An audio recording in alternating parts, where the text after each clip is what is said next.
رشتوں کا ذکر کس طور پر قرآن نے کیا، 3-4 آیات اس ضمن میں مجھے بیان کرنی ہے۔ پہلی آیت سورہ مومنون کی آیت نمبر 101،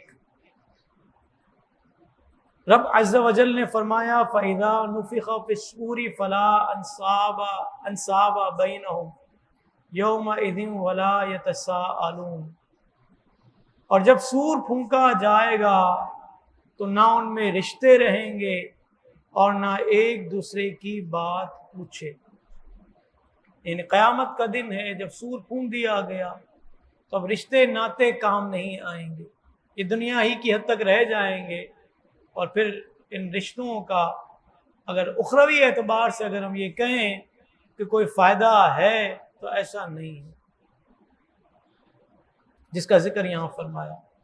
پھر فرمایا لن تنفعکم ارحامکم ولا اولادکم یوم القیامت یفصل بینکم واللہ بما تعملون بصیر، ہرگز کام نہ آئیں گے تمہیں تمہارے رشتے اور نہ تمہاری اولاد، قیامت کے دن ان سے الگ کر دے گا اور اللہ تمہارے کام دیکھ رہا ہے۔ سورہ ممتحنہ کی آیت نمبر 3 میں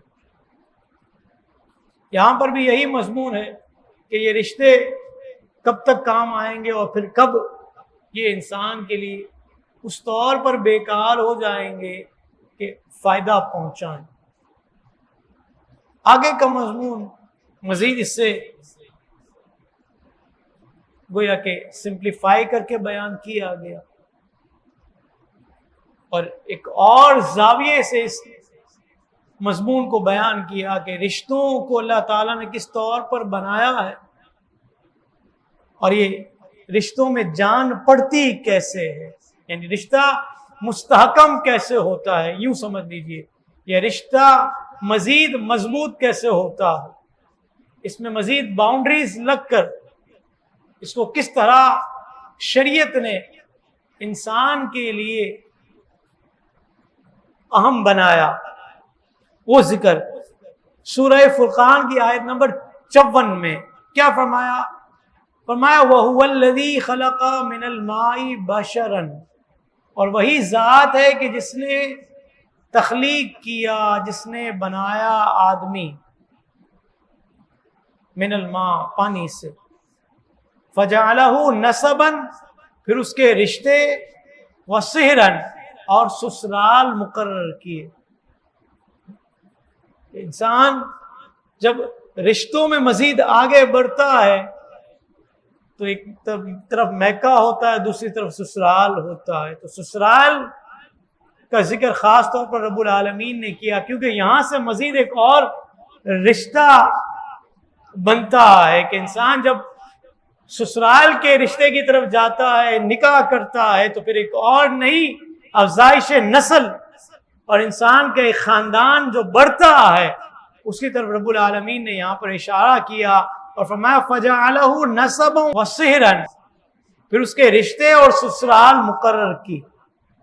وَكَانَ رَبُّكَ قَدِيرًا اور تمہارا رب قدرت والا ہے، اس کے لیے کوئی مشکل نہیں ہے۔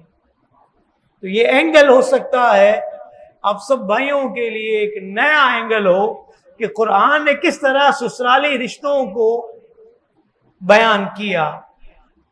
مزید جب سسرال کا ذکر ہوا تو پھر قرآن نے زوجین کا بھی ذکر کیا۔ وہ کس طرح کیا؟ سورہ بقرہ کی آیت نمبر 35 اگرچہ مشہور و معروف ہے، لیکن اس اینگل سے، اس زاویے سے جو آج ہم نے سننا ہے کہ قرآن نے رشتوں کو، پھر سسرالی رشتوں کو، زوجین کو کس طور پر بیان کیا، اور پھر مفسرین کرام نے اس میں کیا نکات بیان کیے، یہ آج ہم نے سننا ہے۔ فرمایا وَقُلْنَا يَا آدَمُ اسْكُنْ أَنْتَ وَزَوْجُكَ الْجَنَّةَ اور ہم نے کہا ہے آدم تو اور تیری زوجہ جنت میں رہو، وَكُلَا مِنْهَا رَغَدًا حَيْثُ شِئْتُمَا اور کھاؤ اس جنت میں بے روک ٹوک جہاں تمہارا جی چاہے، کوئی باؤنڈری نہیں ہے، کوئی روک ٹوک نہیں ہے۔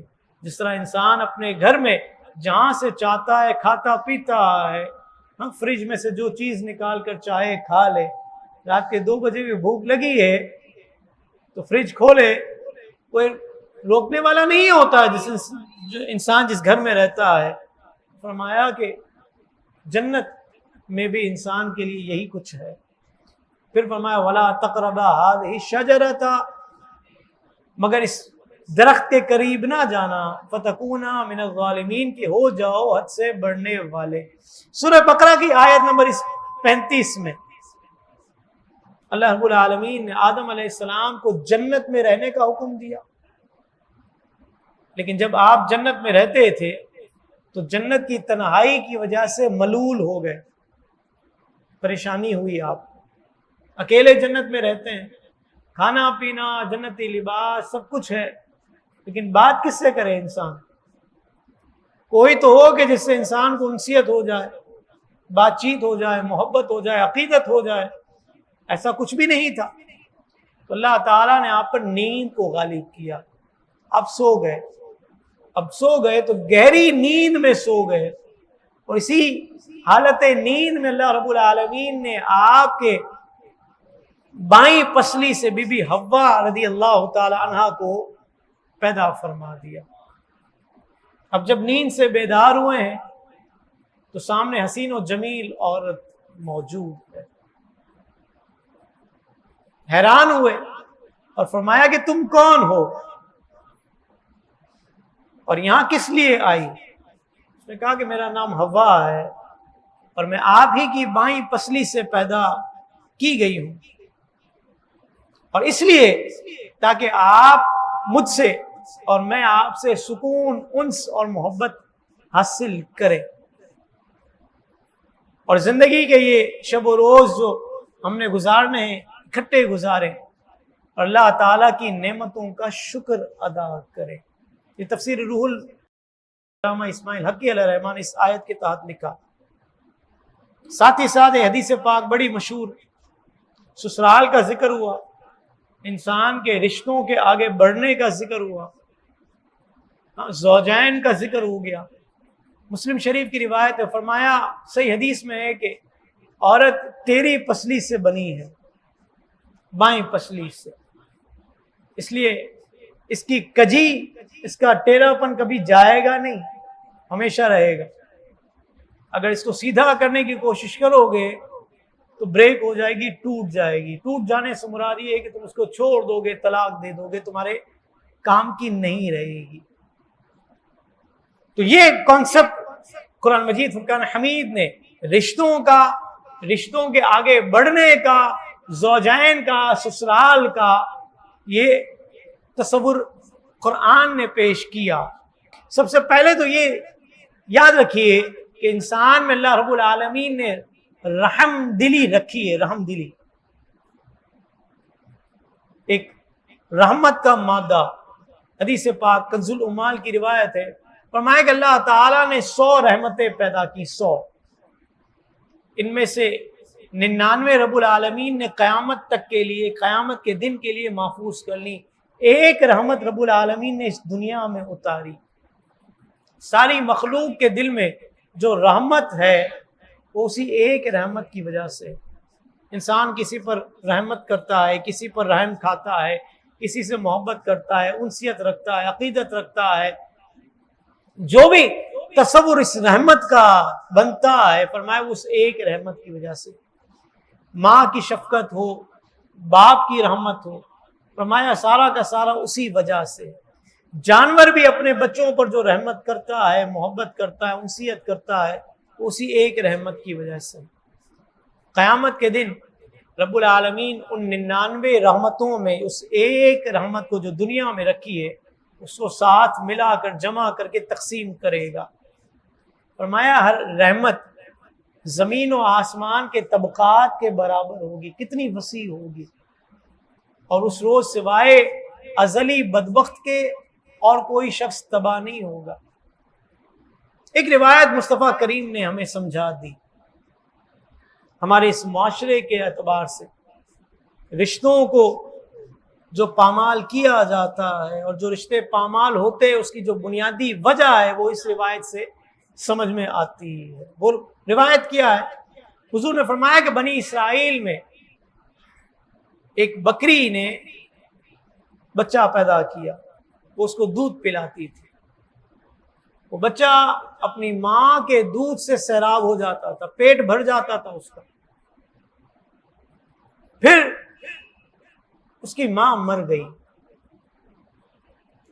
لیکن جب ماں مر گئی تو دوسری بکریوں نے اس بچے کو دودھ پلانا شروع کر دیا، لیکن جب دوسری بکریوں نے اس بچے کو دودھ پلانا شروع کیا تو وہ بچہ سیراب نہیں ہوتا تھا، اس کا پیٹ نہیں بھرتا تھا۔ اللہ رب العالمین نے بنی اسرائیل کی طرف ایک وحی بھیجی اور فرمایا کہ اس کی مثال اس قوم جیسی ہے جو تمہارے بعد آنے والی ہے۔ بنی اسرائیل کے بعد ایک قوم پیدا ہوگی، اس کی مثال اس بچے جیسی ہے جو دیگر بکریوں کے دودھ سے سیراب نہیں ہوتا۔ فرمایا کہ ان میں سے ایک شخص کو اتنا مال دیا جائے گا جو ایک امت اور ایک قبیلے کے لیے کافی ہوگا، لیکن پھر بھی اس کا پیٹ نہیں بھرے گا۔ مال اتنا ہوگا کہ پورے قبیلے کو کفایت کرے، پوری ایک قوم کو کفایت کرے، لیکن پھر بھی پیٹ نہیں بھرے گا۔ پتہ ہے وجہ کیا ہے؟ وجہ وہی حرص اور طمع ہے کہ اس کے بارے میں موضوع نے فرمایا کہ دو وادیاں بھی ہوں گی تو تیسری وادی کی لالچ کرے گا۔ آج کتنے رشتے مال کی وجہ سے پامال ہوتے ہیں، خاندان کے خاندان اجڑ جاتے ہیں، لوگ والدین تک سے منہ موڑ لیتے ہیں۔ مجھے اچھے طریقے سے یاد ہے، لیکن میں 10-11 سال پہلے کی بات ہے، میں دارالفتہ غوثیہ میں بیٹھتا تھا، دارالغوثیہ میں۔ ایک بزرگ سفید ریش، اس وقت ان کی عمر میرے حساب سے تقریباً 60-62 سال یا 65 سال کی ہوگی، مکمل سفید ریش، میرے پاس آئے اور کہا کہ فتویٰ چاہیے۔ میں کہا بتائیے کیا مسئلہ ہے؟ فرمایا کہ کیا میں اپنی زندگی میں مال تقسیم کر سکتا ہوں؟ تھے بھی ہماری برادری کے، میمن کمیونٹی کے۔ کہا میں کر تو سکتے ہیں، لیکن اگر آپ مال دے دیں گے تو پھر آپ کا کیا حال ہوگا؟ کہا کہ میرے بچوں نے میرے ناک میں دم کیا ہوا ہے اور وہ کہتے ہیں کہ آپ اپنی زندگی میں اپنا سارا مال ہمیں تقسیم کر دیں۔ میں کہا ٹھیک ہے، آپ تقسیم کر دیں، پھر آپ آ جائیے گا روڈ پر۔ یہ آج سے 10-12 سال پہلے کی بات ہے۔ والدین حیات ہیں، سرمایہ ہیں، اس سے بڑھ کر سرمایہ کچھ بھی نہیں ہے واقعی، لیکن آج اولاد والدین کی زندگی میں مال کی ڈیمانڈ کر رہی ہے، مال کی ڈیمانڈ کر رہی ہے۔ اور ایسے اولاد بھی ہیں، نیک بخت بھی ہیں، جو والدین کی خدمت کرتے ہیں۔ آج ہی میں کچھ کام کر رہا تھا تو ایک ویڈیو میری نظر سے گزری، ایک شخص تھا، ایک نوجوان تھا، ماں بوڑھی تھی، بیمار تھی، پہلے بڑے بیٹے کے پاس تو بھی بیمار، علاج کروایا لیکن مکمل طور پر نہ کروا سکا، پھر منجلے بیٹے کے پاس دوسرے، علاج کروا نہ سکا، افورڈ نہ کر سکا شاید، پھر کہتے ہیں کرتے کرتے آخری بیٹے کے پاس وہ جب ماں پہنچی ہے، اس کی کفالت اس کی ذمہ داری میں۔ یہ المیہ بھی ہے ہمارے اس معاشرے کا کہ قوم یہ کہتی ہے کہ ماں میرے ساتھ ہے، یہ نہیں کہنا چاہیے، یہ کہنا چاہیے میں ماں کے ساتھ ہوں، میں باپ کے ساتھ ہوں، یہ کہنا چاہیے، کیونکہ عزت تو اس میں ہے نا کہ میں ماں باپ کے ساتھ ہوں، کیونکہ ماں باپ نے کبھی یہ نہیں کہا تھا کہ بچے میرے ساتھ ہیں۔ آج الٹی گنگا بہہ چکی ہے، الٹی گنگا بہہ رہی ہے۔ وہ چھوٹا بیٹا، اس نے جب ماں کا علاج کروانا شروع کیا تو بیماریاں اس حد تک بڑھ چکی تھیں کہ ایک پر ہاتھ رکھتے تھے تو دوسری پر رکھتے تھے تو تیسری، الغرض اس کا سارا کاروبار، اس کا جتنا بینک بیلنس تھا، جتنا کچھ تھا، وہ سارا کا سارا اس نے داؤ پر لگا دیا، لیکن اپنی ماں کا علاج اس نے کیا۔ رشتوں کی اہمیت بھی ہم نے اپنے بچوں کو سکھائی نہیں ہے، رشتے کس طرح محفوظ ہوتے ہیں، کس طرح ان کو مضبوط کیا جاتا ہے۔ یہ بھی ہم نے نہیں بیان کیا۔ حدیث پاک میں حضور نے فرمایا مومنین کی آپس میں رحم دلی، محبت اور صلہ رحمی کی مثال ایک جسم کی طرح ہے۔ جسم کے ایک حصے کو تکلیف ہوتی ہے تو باقی سارا جسم بھی بخار اور بے خوابی کا شکار ہوتا ہے۔ ایک انگلی میں درد ہو نا، ناخن نکل جائے، پورا جسم ٹوٹنے لگتا ہے۔ فرمایا مومن کی مثال ایسی ہے۔ یہاں تو مومن کی مثال بیان کی جا رہی ہے، جو بلڈ ریلیشن ہے وہ اس سے زیادہ بڑھ کر ہونا چاہیے۔ حدیث پاک میں حضور نے فرمایا ایک مومن دوسرے مومن کے لیے عمارت ہے۔ بلند کرتے ہیں عمارتیں ہیں، فرمایا مومن آپس میں ایک دوسرے کے لیے عمارت ہے، جس کے ایک حصہ دوسرے حصے کو تقویت بخشتا ہے، مضبوط کرتا ہے۔ یہ عمارت بنی ہوئی ہے مسجد کی، ایک پلر ہم ہٹا دیں، توڑنا شروع کر دیں، توڑ دیں گھنٹے 2 گھنٹے میں، لیکن اس عمارت کا کیا ہوگا؟ فرمایا کہ ایک حصہ دوسرے حصے کو تقویت پہنچاتا ہے۔ رشتے میں کہیں ایک جگہ پر بھی دراڑ ہوتی ہے نا، کوئی ایک بھی سرفرا ہو جاتا ہے یا وہ حرکتیں کرنے لگتا ہے، پورا کا پورا خاندان اجڑ جاتا ہے۔ حدیث پاک میں حضور نے فرمایا مومن مومن کا آئینہ ہے، مومن کا بھائی ہے، جہاں بھی وہ ملے اسے نقصان سے بچاتا اور پیٹھ پیچھے اس کی حفاظت کرتا۔ کرتے ہم لوگ یہ، کسی کی کمزور بات پتہ چل جائے، بس کسی کے خاندان کی، کسی کی پرسنلی بھی، ہم نے بینڈ بجا دینی ہے۔ یہی ہوتا ہے۔ آپ فلاں مسجد میں پہلے جاتے تھے، اب کیوں نہیں جاتے؟ ان کا پتہ نہیں، وہ نہیں بلاتے مجھے، میں اس لیے نہیں جاتا۔ کچھ ہوا تو نہیں امتیاز بھائی؟ کچھ ہوا ہے؟ کچھ بتائیں نا۔ کچھ بھی نہیں ہوا یار، کچھ بھی نہیں ہوا۔ مجھے آپ کتنے عرصے سے جانتے ہو، اس محلے میں کبھی بھی کسی سے میرا جھگڑا نہیں ہوا، اللہ کے فضل سے۔ کیوں جھگڑنا ہے ہم نے؟ ٹھیک ہے، ہمیشہ ایک جیسے تعلقات بسا اوقات نہیں رہتے، انڈرسٹینڈنگ نہیں رہتی، ذہنی ہم آہنگی نہیں ہوتی، ٹھیک ہے، لیکن ضروری تو نہیں ہے کہ کوئی جھگڑا ہی ہوا ہو، پس پشت کوئی ایسی بات ہوئی ہو، کوئی چپکلش ہوئی ہو، نہیں، ضروری تو نہیں ہے۔ نہیں، توجہ نہیں ہے، وہ انڈرسٹینڈنگ نہیں رہی، وہ مزاج نہیں رہا، نہیں، ٹھیک ہے، کوئی بات نہیں، اللہ خوش رکھے سب کو، لیکن وجہ ضروری تو نہیں ہے کہ یہی ہو کہ ہم نے کوئی جھگڑا ہی کیا ہو۔ مجھے تو یاد نہیں پڑتا ایسا۔ یعنی لوگ اب اس طور پر پوچھتے ہیں، اب شرم کی بات ہے ہمارے لیے یا کیا ہے، یا آپ کرائٹیریا طے کر لیں ہم نے کس طریقے سے اپنا مزاج بنایا ہوا ہے۔ ایک روایت مصطفیٰ کریم صلی اللہ علیہ وسلم نے کیا فرمائی رشتوں کو مضبوط کرنے کے لیے۔